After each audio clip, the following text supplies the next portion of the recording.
So what's up mga ka-agri? So ayun po, meron akong mga 4 out po ngayong mga kakarel. So ito po ay 6 weeks old. So ayan, ito po meron tayo ditong 10 na kakarel na i-out natin. Then dito sa kabila meron po tayo ditong 14 na kakarel. So ito po ay meron po ditong mga Rhode Island Red na vintage line at meron ditong Mohawk line. Then Black Astrolord Italian line. So ayan po, kung interested po kayong bumili, so PM na lang po. So ayan, syempre alaga po yung battlecock at syempre alagang Firmabet.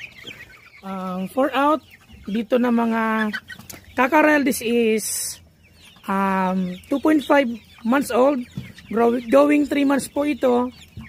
So ayan, kung gusto nyo po o naghahanap po yun ng mga kakarel na gagamitin nyo po sa breeding or pang upgrade, so may available po dito. Marami tayo. Ito po ay mga Rhode Island Red na vintage line at Black Astrolord na Italian line. So ayun, PM na lang po kung may mga interested. At syempre ito po ay alagang battlecock at syempre alagang Firmabet.